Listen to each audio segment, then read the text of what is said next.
Welcome to 2-Minute Tips with Sanaz. Today, we're going through steps to creating a designer-worthy dining room. We chose to showcase this house by one of our favorite custom home builders in Toronto, Tuscan Valley Homes. Our clients already went through the necessary steps in giving us a beautiful setting to work with. This room is about 25 feet by 18 feet, with a lot of gorgeous floor-to-ceiling windows, which allow plenty of natural light into the room. The windows are complemented by paneling on the walls, which create a formal setting. We have a component in this room that most don't have, and it's a fireplace. This is definitely a nice feature to have, if you have the space for it. The fireplace is finished with black granite stone and paneling to complete the frame.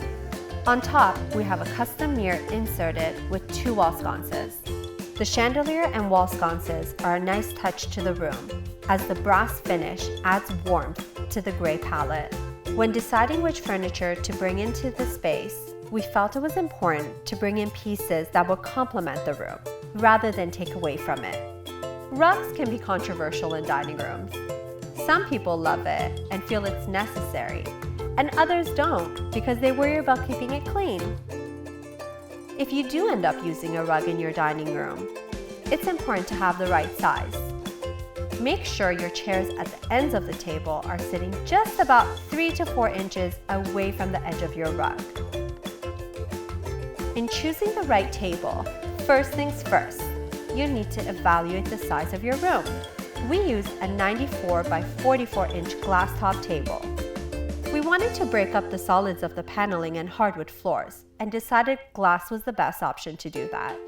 This gives the space a more airy and contemporary aesthetic. We decided on a brass finish for the base of the table. It ties in with the beautiful chandelier and wall sconces.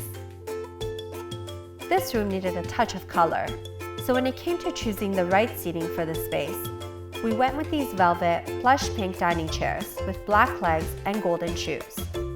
They're one of my favorites. Because of the unique shape of the chair, we felt it would be perfect for the space. Last step. Choosing the right accessories is an integral part of the design process. Our simple potted plants were the perfect base for our pink floral arrangement. Now combine all these points together and you have a perfect footprint to your desired dining room. Hope you enjoyed our 2-minute tips on creating a designer-worthy dining room. Don't forget to like, comment, and subscribe to our channel. And if you haven't already, go ahead and check us out on our Instagram page @SanazDesign_interiors.